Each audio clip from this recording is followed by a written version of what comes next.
오늘 주님 주시는 말씀은 빌립보서 2장 13절 한 절 보겠습니다.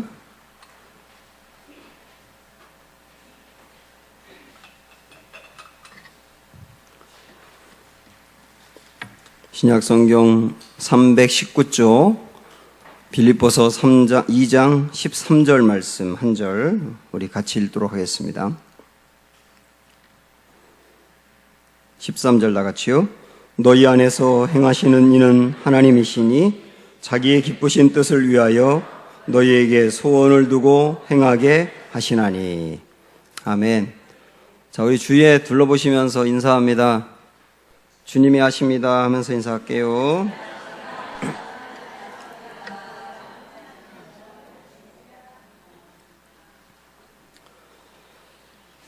우리가 신앙생활하면서 겪게 되는 한 가지 고민은 무엇을 해야 될지 아는데 아는 대로 살 만한 힘이 없는 겁니다. 사실 하나님이 성경에 보면 뭘 해라, 하지 말라 이런 말씀이 참 많잖아요.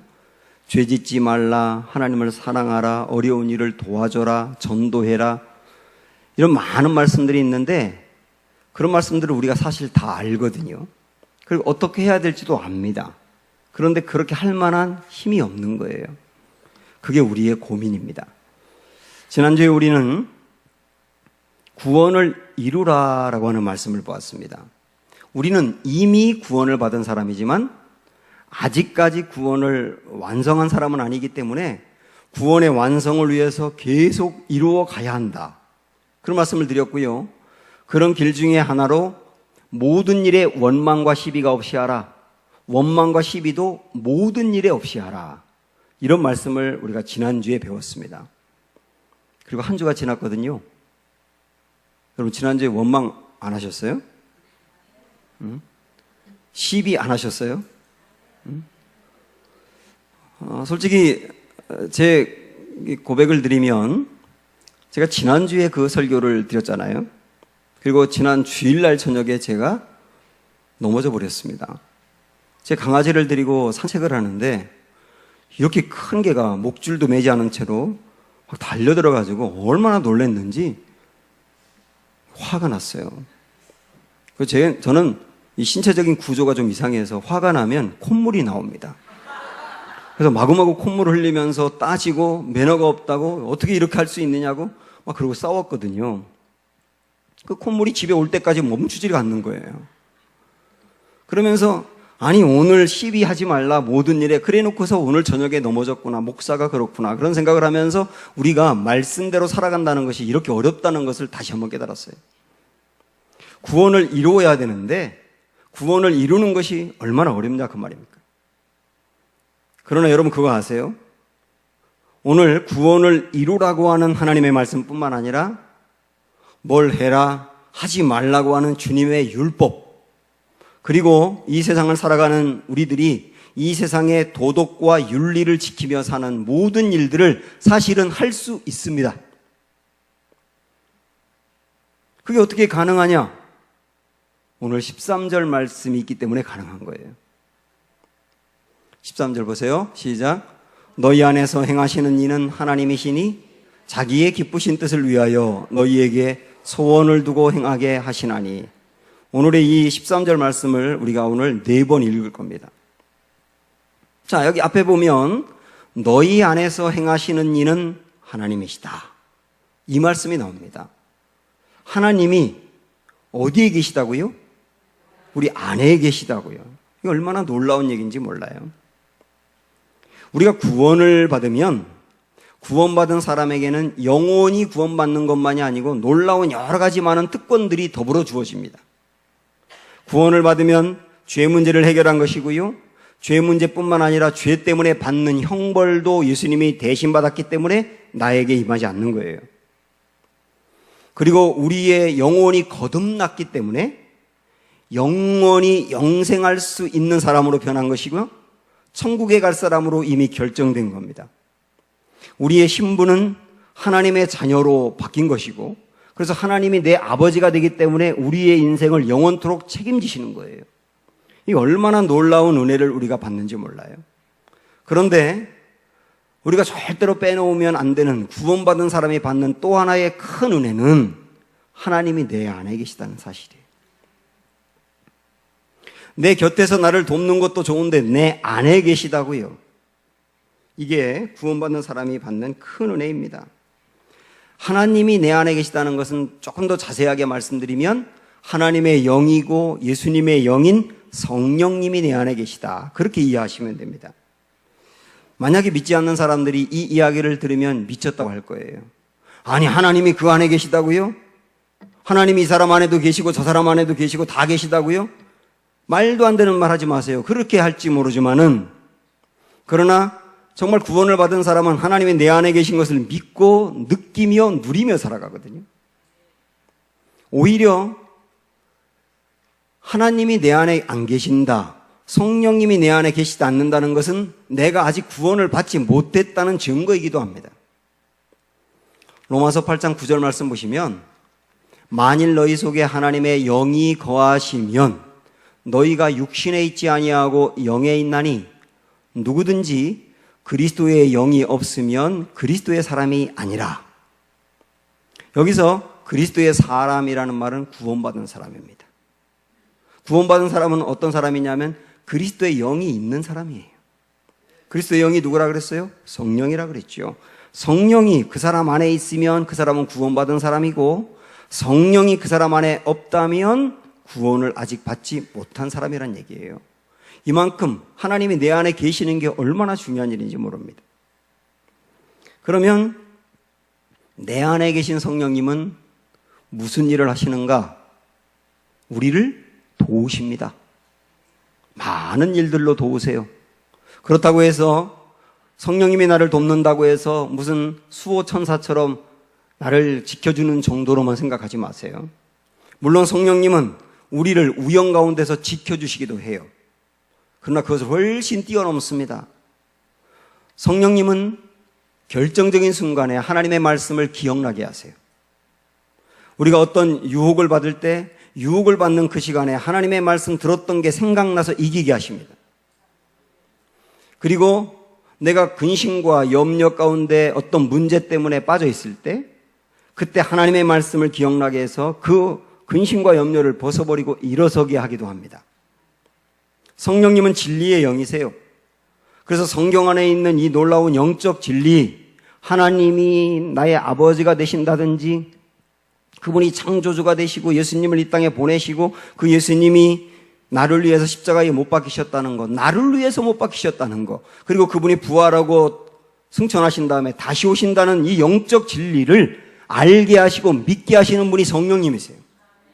그래서 여러분이 지금 제가 나열한 이 이야기를, 이 진리를 진짜 믿는다면 여러분 안에 성령님이 계신 게 확실하세요. 때로 성령님은 우리가 잘못된 생각을 품고 있거나 잘못된 길을 걸어갈 때 책망하십니다. 말씀을 들을 때 내 마음이 뜨끔하면서 하나님의 책망을 받기도 해요. 그래서 돌아서게 하기도 합니다. 성령님은 내 마음에 기도할 때 어떤 기도를 해야 될지 알려주시기도 하고, 어떤 땐 내가 기도할 힘조차 없을 때는 나를 위해 대신 기도해 주실 만큼 나를 돕는 분이십니다. 참 좋은 분이시죠. 그분이 내 안에 계시다고요. 그런데 성령님이 우리를 돕는 길 중에 하나는 우리로 하여금 구원에 이를 수 있도록 도우세요. 구원에 이르라 그렇게 말씀하셨는데 구원에 이를 수 있도록 돕는 분이 우리 성령님이시라고요. 오늘 우리가 본 이 말씀이 13절인데요. 12절에서는 구원을 이루라 그랬고 13절에서는 하나님이 내 안에 계시다. 그리고 나를 돕는다 그랬는데 12절은 구원을 이루라는 하나님의 명령이고 13절은 하나님의 명령대로 살 수 있도록 힘을 주시는 겁니다. 그래서 하나님의 명령을 내가 받았다 하더라도 성령이 내 안에 계시지 않고 성령의 도움을 받지 않고서는 하나님의 말씀대로 살기가 정말 어려운 겁니다. 그러면 여기서 우리가 또 하나 보고 갈 게 뭐냐면, 분명히 우리가 앞에서 봤던 13절의 말씀을 보면 너희 안에서 행하시는 이는 하나님이시니 라고 말씀했거든요. 너희 안에서 행하신다 그랬어요. 이 안에서 행하신다는 말은 성령님이 내 안에 계신다는 뜻도 되지만 성령님이 일하시고 우리를 도울 때 주로 우리 안에서 도우신다는 뜻도 되는 겁니다. 우리 밖에서 돕는 것보다는 우리 안에서 돕는다고요. 물론 밖에서도 돕습니다. 밖에서 돕는다는 말은 우리의 환경과 처지를 바꿔주심으로 돕기도 한다는 뜻이에요. 그러나 우리의 안에서 돕는다는 말은 환경과 처지를 바꾸기 이전에 내 마음과 생각을 바꿈으로 돕는다는 뜻이에요. 그게 성령님이 나를 돕는 방법 중에 하나입니다. 한번 에베소서 3장 20절 말씀 볼까요? 시작. 우리 가운데서 역사하시는 능력대로 우리가 구하거나 생각하는 모든 것에 더 넘치도록 능히 하실 이에게 그랬는데요. 앞에 보면 우리 가운데서 역사하시는 능력이라고 그랬습니다. 우리 가운데가 다르게 말하면 우리 안에서예요. 우리 안에서 역사하시는 능력 그랬는데 유진 피터슨이라고 하는 분이 메시지라고 하는 성경에서 요 20절의 말씀을 이렇게 풀어놓고 있거든요. 한번 보십시오. 하나님은 무엇이든 하실 수 있습니다. 그런데 어떻게 행하시나요? 우리 밖에서, 우리 주변에서 외적인 조건을 바꾸심으로 행하기보다 우리 안에서 우리의 생각 속에서 일하십니다. 이렇게 얘기했어요. 물론 우리 밖에서 우리의 환경을 바꿔주실 때도 있지만 그보다 훨씬 많은 경우 내 안에서 생각을 바꾸신다고요. 많은 분들이 어려운 일을 만나면 대부분 어떻게 기도하느냐면 환경이 바뀌기를 위해서 기도해요. 내가 바뀌기를 위해서 기도하는 분이 별로 없어요. 예를 들어서 부부관계가 굉장히 안 좋다. 심각한 문제가 생겼다. 그럴 때 부인 되는 분들은 보통 이렇게 기도합니다. 내 남편, 그것도 관계가 조금 좋을 때는 남편이고 완전 안 좋을 때는 그 인간 뭐 내지는 그 왼수 이렇게 얘기하지만 그가 바뀌어야 문제가 해결된다고 생각해서 내 남편 바뀌게 해달라고만 기도해요. 남편들은 내 아내가 바뀌게 해달라고만 기도해요. 근데 성령님이 내 안에서 나를 도울 때 기도하면 나의 생각을 바꿔서 내가 먼저 변하게 합니다. 그러면 관계가 해결되는 경우가 굉장히 많아요. 어떤 걱정과 염려에 빠져 있는 분도 마찬가지입니다. 내 안에 걱정과 염려가 있다는 말은 내가 어떤 큰 문제를 만났다는 뜻이거든요. 문제가 있으니까 염려가 있잖아요. 그러면 많은 사람들의 기도는 그 문제인 환경을 바꿔달라고 기도합니다. 그런데 성령님은 그 환경을 바꿔줄 수 있지만 많은 경우 내 마음을 바꾸세요. 내 생각을 바꿔서 하나님의 관점으로 그 문제를 바라보게 하세요. 그리고 나를 내려놓게 하세요. 여러분, 내려놓음만 잘해도 여러분이 지금 하고 있는 걱정의 반은 사라질 겁니다. 그러니까 주님은 내 안에서 그런 방법으로 나를 돕고 그리고 구원을 이루어가게 하신다는 사실을 아셔야 합니다. 그러면 성령님은 우리 안에서 나를 돕는다 그랬는데요. 구원을 이루어가도록 나를 돕는다 그랬는데 구체적으로 조금 더 깊이 들어가서 어떤 방법으로 또 나를 돕는가? 13절 말씀 다시 봅니다. 시작. 너희 안에서 행하시는 이는 하나님이시니 자기의 기쁘신 뜻을 위하여 너희에게 그다음 뭐라고 말씀해요? 소원을 두고 행하게 하신다 그랬어요. 그러니까 하나님이 내 안에 계신 성령님이 구원을 이루어가도록 나를 돕는 방법 중에 아주 중요한 게 뭐냐면 소원을 두시는 거예요.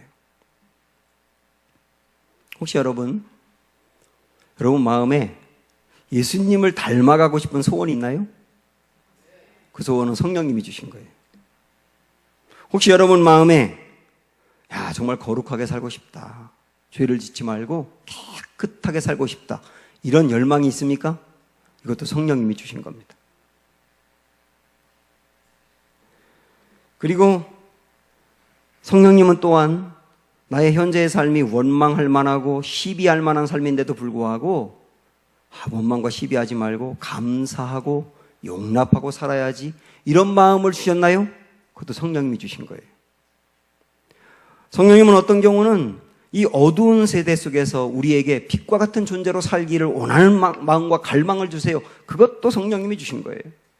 그리고 성령님은 우리 마음에 하나님의 일을 하고 싶어하는 간절한 열망도 주세요. 믿지 않는 사람들이 교회 다니는 사람들을 보면서 도저히 이해 못하는 것 중에 하나가 뭐냐면 자기들은 돈을 벌면서 일을 하면서도 짜증을 내거든요. 그런데 어찌된 일인지 교회 다니는 사람들은 돈을 내면서 일을 하는데 기쁘대요. 이해를 못하는 거예요. 하나님이 그 마음에 소원을 두었기 때문입니다. 이 더운 여름에 토요일날 와서 교회 청소하고 주일날 지금 주방에서 불볕에 음식을 준비하고 있는 이들, 세상 사람들이 이거 이해할 수 있겠습니까? 돈 내면서 왜 그 일을 해? 그럴 거 아니에요. 내 안에 있는 소중한 물질을 들여서 선교사를 돕기도 하고 교회를 세우기도 하고, 이거 이해가 될까요? 주님이 다 이런 소원을 두시는 거예요. 제가 제자 훈련할 때 소개하는 이야기지만은, 제가 군대에서 군목으로 병원 부대에서 근무한 적이 있어요. 그때 조직폭력배에서 활동하던 친구가 군대 와가지고 교회를 나왔습니다. 이 친구가 아주 생전 예배라고 하는 것은 처음 드렸답니다. 그런데 그날 예배 드릴 때 제가 설교 중에 하나님은 우리의 이력서에 관심이 없습니다. 하나님은 비전에만 관심이 있습니다. 굉장히 멋진 말을 했답니다. 저는 까먹었는데 그 친구는 그게 가슴에 박힌 거예요. 하나님이 이력서에 관심이 없고 비전에만 관심이 있다고요?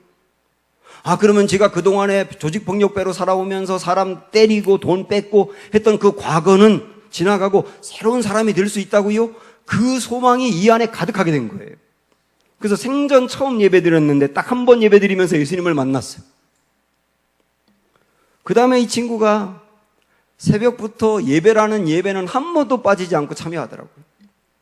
예배 시간에 맨날 울어요, 보면.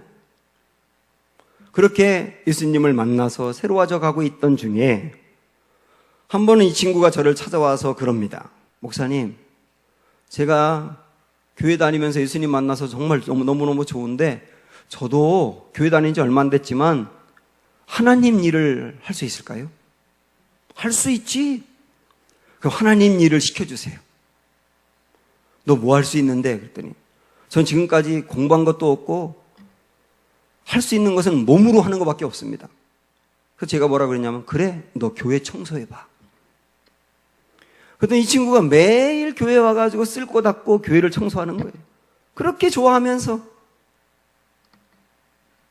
그럼 저에게 뭐라고 하느냐면, 목사님, 저 같은 사람도 하나님의 일을 하는 게 너무 좋아요. 이 소원은 누가 준 건가요? 성령님이 주신 거예요. 성령님이 이 마음속에서 이 친구 교회를 다닌 지 얼마 안 됐고 과거에 죄만 짓고 살던 이 친구 마음도 움직여서 하나님의 일을 하고 싶어하는 소원을 준 거예요. 하나님은 소원을 주시는 분이세요. 그렇게 보면 우리 하나님은 참 인격적인 분입니다. 우리 하나님은 비인격적으로 억압해서 일을 하게 하지 않으세요. 하나님이 우리를 부를 때도 사람마다 그 사람의 성격이라든지 배경이라든지 이런 특성이 있기 때문에 그런 걸 고려해서 사람을 부를 때도 다 다르게 부르십니다. 그리고 하나님의 일을 맡길 때도 그 사람의 배경, 성격, 그 사람이 뜨거운 열정을 갖고 있는 것과 그 사람의 재능과 경험을 다 살려서 주님의 일을 맡기는 거예요. 나 하나님의 일 절대 하고 싶지 않아요. 그러는데 목덜미를 잡아가지고 우격으로 억지로 하게 만들지 않고 그 마음을 움직여서 하게 한다고요. 우리가 잘못된 길을 걸을 때도 주님은 굉장히 인격적인 분이세요. 여러분, 만약에 한번 생각을 해보십시오. 내가 눈으로 보지 말아야 될 것을 보았을 때 보지 말아야 될 것을 보고 나니까 눈알이 하나 뚝 튀어나와. 해서는 안 되는 말을 했을 때, 욕을 한다든지 남을 비방하는 말을 했을 때 이가 하나 부러지고, 손으로 하지 말아야 될 일을 했을 때 손가락이 하나 부러지는, 이렇게 한다면 정말 죄를 짓지 않을 것 같지 않습니까? 근데 하나님 그렇게 하지 않으세요. 우리가 잘못된 생각을 품고 있거나 죄를 지으려고 할 때는 말씀을 통하여 깨닫게 하세요. 그게 죄라고 하는 것을 알게 하신다고요. 그래서 어떤 사람은 깜짝 놀래가지고 이게 죄구나라고 깨닫고 그걸 물리치기도 합니다. 그러나 어떤 사람은 그 잘못된 길이라고 하는 것을 알려주었음에도 불구하고 계속 그 길을 걷는 거예요. 그러면 우리 하나님은 더 강한 말씀으로 그 사람을 붙잡으세요. 그런데도 불구하고 여전히 깨닫지 못하면 그 다음에 어떻게 할까요? 그냥 놔두세요. 너 세상으로 나갈래? 나가봐. 너 그 죄 질래? 져봐. 그것이 정말 그 죄가 너에게 마음의 영혼까지 기쁨을 주는지 경험해봐. 내가 하나님을 떠나서 내 마음대로 사는 것이 진짜 너에게 유익이 되는지 경험해봐. 많은 것을 잃게 될 거야. 경험하고 나서 깨지고 깨닫고 회개하고 그때 하나님은 말씀 줘서 돌아오라 그러고 돌아왔을 때 받아주시는 거예요. 굉장히 인격적이지 않습니까? 대표적인 게 탕자의 비유 아닙니까? 안 된다 해도 나간다니까 가보라고 하잖아요. 깨닫고 돌아오잖아요. 돌아올 때 받아주시잖아요. 하나님을 떠나서 가선 안 되는 길을 걸어가는 걸 보면서 하나님은 정말 마음 아파하고 안타깝지만 참으시면서 기다리시다가 깨닫고 돌아오게 하신다고요. 굉장히 인격적인 분입니다. 일을 맡길 때도 하나님은 우리 마음에 먼저 소원을 주십니다. 그리고 그 소원을 품고 계속 나아갈 때 일을 할 수 있도록 도우세요. 주님이 하시는 방법이에요. 느헤미야는 페르시아의 그 포로로 끌려간 사람인데 포로로 끌려간 사람이 왕의 비서가 됐습니다. 아주 출세했죠. 그래서 출세하고 난 다음에 누리며 살고 있을 때 어느 날 갑자기 자기의 고향 이스라엘의 예루살렘 성벽이 얼마나 처절하게 무너져 있는지 듣게 됩니다. 야, 나는 여기서 그렇게 배부르게 편안하게 살고 있는데 내 고향, 내 나라는 황폐해졌구나. 그걸 생각하면서 너무나 마음이 아파요. 그래서 잠을 자려고 하는데 잠이 오지 않습니다.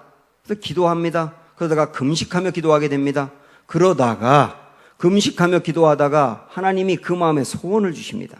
내가 내 고향으로 가서 무너진 성벽을 재건해야 되겠구나 하는 소원이 그 마음에 생겨요. 그는 그 소원을 붙들고 왕에게 이야기하고 고향으로 갑니다. 많은 사람이 성벽을 재건하는 걸 방해하지만 다 물리치고 끝내 성벽을 완성해놓고 돌아가요.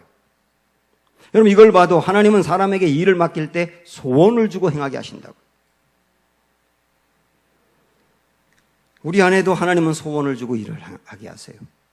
여러분에게 소원이 있나요? 의외로 많은 성도들이 소원이 없이 신앙생활합니다.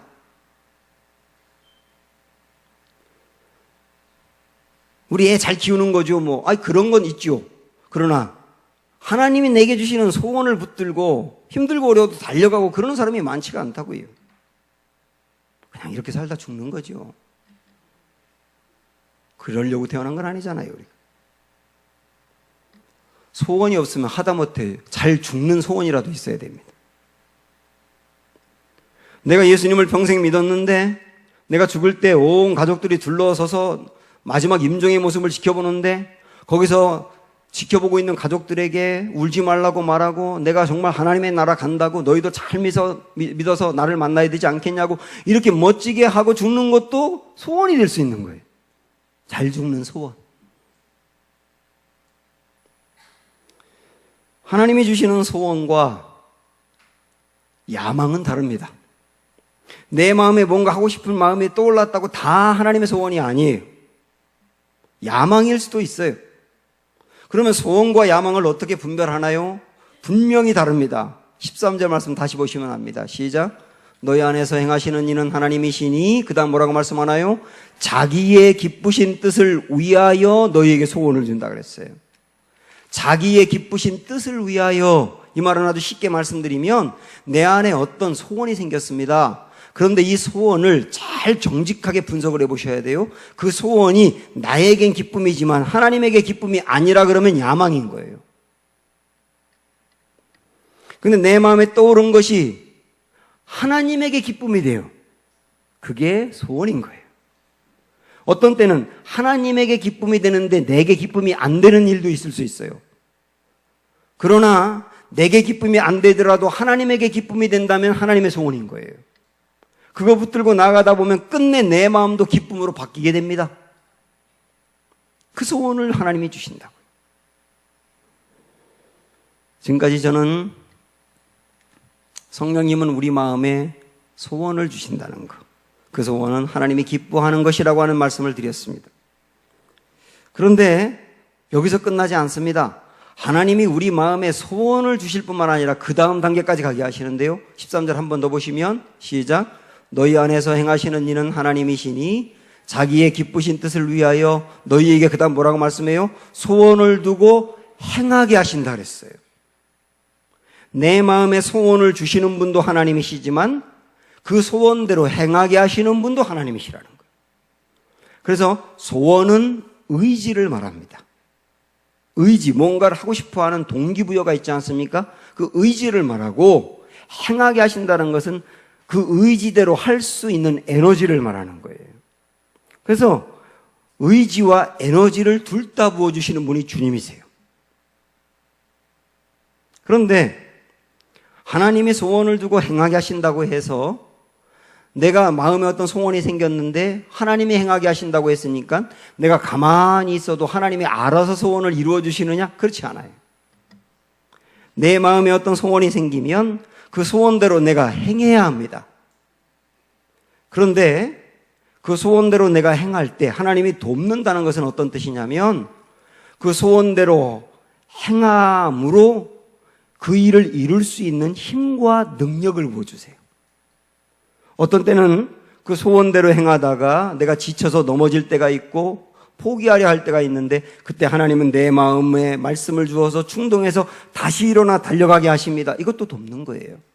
어떤 때는 나에게 그 일을 이룰 수 있도록 지혜를 부어주기도 하고요. 어떤 때는 그 일을 이루기 위해서는 나 혼자의 힘으로 안 되기 때문에 사람들을 붙여서 그 사람의 도움으로 일을 이루게도 합니다. 그 모든 것들이 전부 다 뭐냐면 행하게 하신다는 뜻이에요.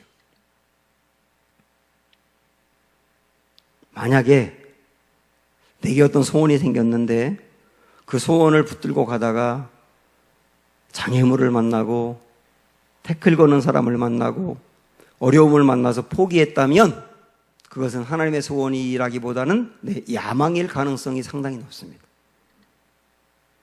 야망은 중간에 포기할 가능성이 많아요. 그러나 하나님이 주시는 소원은 내가 포기하려고 할 때 하나님이 말씀 주어서 일으켜 세우기 때문에 그 소원은 끝내 이루어집니다. 제가 지난 대전에서 목회를 할 때 한 번은 11월 말쯤이었을 겁니다. 같은 지방에 개척한 조그만 교회들, 상가교회들, 어려운 교회들 목사님, 사모님 5쌍을 초청을 해가지고 식사 대접을 하고 한 교회당 100만 원씩 500만 원을 후원을 했어요.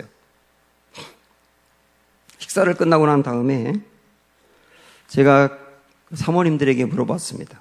사모님들 가장 큰 소원이 뭡니까? 이렇게 물어봤더니 어떤 한 사모님이 이렇게 말합니다. 목사님, 늘 교회가 어렵다 보니까 물질적인 어려움이 많아요. 그래서 돈이 많았으면 좋겠어요. 그리고 아무리 열심히 해도 교인이 없어요.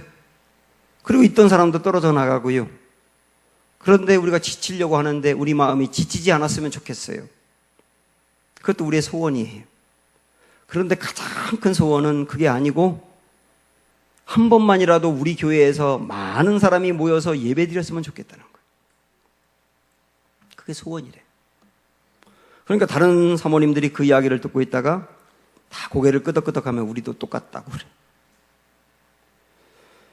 그분들과 헤어지고 난 다음에 그 사모님의 말이 자꾸 제 마음에 남더라고요. 그래서 그 다음날 새벽 기도 때 이걸 놓고 기도하는데 하나님이 제 마음에 소원을 주셨어요. 아, 성탄절이 다가오는데 성탄절날 교인들을 저 교회로 보내야 되겠다. 그래서 거기서 예배 드리라 해야 되겠다. 이런 마음이 생겼습니다. 그래서 그 5개 교회하고 교회 권사님의 사위가 주위에 개척한 교회가 있었는데 그 장로교회였거든요. 그 교회까지 포함해서 6개 교회로 나누어서 성탄 예배를 드리게 해야 되겠다고 제 마음에 결정을 했습니다. 그리고 이 문제를 놓고 기도하면 기도할수록 제 가슴이 자꾸 더 뜨거워지는 겁니다. 그리고 그 소원이 구체화되는 거예요. 그래서 기도하다 보니까 가서 예배만 드리는 게 아니라 성탄절 헌금을 그쪽에다가 하게 해야 되겠다. 그런 마음이 또 생기더라고요. 그리고 또 기도하는데 만약에 우리가 간다 그러면 그쪽 교회 어려운 교회인데 사모님이 음식을 준비할 텐데 그러면 점심을 싸갖고 가라고 해야 되겠다. 또 그런 마음이 생기는 거예요. 기도하면 기도할수록 그 소원이 깊어지고 넓어지면서 제 마음의 열망은 강해지는 겁니다. 그런데 반대하는 사람들이 많더라고요. 너무 갑자기 계획을 세웠다고 반대하는 사람이 있어요. 원래 그런 사람들은 반대하기 때문에 그런 말을 하는 겁니다. 그러면서 교인들이 그쪽에 갔다 그 교회 계속 다니면 어떻게 해요? 이러는 사람도 있고 이미 500만 원을 어려운 교회 도와줬는데 성탄절 헌금을 거기서 하면 그게 많게는 한 1,000만 원 될 텐데 그러면 그 많은 돈 계획이 없이 쓰게 되면 재정에 문제가 생기지 않겠냐고 반대하는 사람도 있어요. 다 합리적인 반대입니다. 그러나 저는 긍정적으로 생각을 하자. 그리고 설득을 해나갔고 무엇보다 하나님이 내 마음에 너무나 강하게 준 소원이다. 목사의 마음에 이런 소원 주었다면 우리 한번 해야 되지 않겠느냐. 그래가지고 결국은 6개 교회로 가게 됐습니다. 한 교회당 40-50명이 아이들과 함께 이렇게 가게 됐는데 나는 죽어도 성탄 예배는 본교회에서 드려야 된다는 분이 20명쯤 있어서 저하고 함께 드렸어요. 예배가 다 끝나고 나서 제가 현관에 나가서 이제 예배 드리고 오는 교인들을 맞이하는데요. 오는 교인들 얼굴이 해같이 빛나는 거예요. 원래 다른 사람들을 돕고 나면 정말 마음이 기쁘지 않습니까? 그리고 그 6개 교회 목사님들이 저에게 전화합니다. 목사님 정말 감사합니다. 개청 예배 드릴 때 많은 사람이 함께 모여 예배 드리고 난 그 다음 주부터 부부만 예배 드리고 그렇게 몇 년 동안 교인이라고는 그 가족 외에 한두 가정 더 있어가지고 정말 힘들고 어려웠는데 오랜만에 많은 분들이 예배 드리는데 정말 좋았습니다. 어떤 목사님은 많은 분들이 함께 예배 드리는데 이것이 예배의 감동이라는 거구나 하는 것을 정말 오랜만에 경험했다고 그러면서 울먹울먹해요. 어떤 목사님은 교인이 너무 없다 보니까 교회가 두 달 동안 월세도 내지 못하고 전기세도 내지 못해서 이 목회 그만두어야 되나 문 닫아야 되나라고 고민하고 있었는데 오신 분들이 너무나 많은 헌금을 해가지고 2달 동안 월세 다 갚고 전기세도 다 내고 앞으로 몇 달 동안 더 낼 게 남았다는 거예요. 그래서 그 귀한 일 성탄절날 이웃교회에서 예배드리기 그리고 몇 년 동안 더 했습니다. 하나님이 기뻐하는 일을 소원을 품게 하세요. 그 소원을 품고 기도하다 보면 그 소원이 갈수록 깊어지며 구체화됩니다. 그러나 하나님이 주시는 소원은 방해하고 반대하는 사람 세력이 있어요. 그래도 하나님이 주신 소원은 끝내 되게 하실 겁니다. 그거 붙들고 가는 거예요. 여러분 마음에 하나님이 주신 소원은 무엇입니까? 어떤 사람이 너무나 물질이 부족해서 우리 아이 이번에 대학 등록금을 내야 되는데 대학 등록금 낼 돈이 없을 때 그걸 놓고 하나님께 기도하면 하나님은 물질적으로 조금 여유가 있는 사람의 마음을 움직여서 그를 돕게 하세요. 그 돕고 싶은 소원을 주신다고요. 교회를 다니다가 상처를 입거나 힘들고 어려워서 교회에서 떠나려고 하는 이들이 있을 때 하나님은 어떤 성도의 마음을 움직여서 그를 찾아가고 싶은 마음을 주세요. 그래서 그 소원을 갖고 찾아가면 성령님이 내 입술에 무슨 말을 해야 될지 주어서 그 말로 그 사람이 무너졌다가 일어나서 다음 주부터 교회 나갈게요. 그러는 거예요.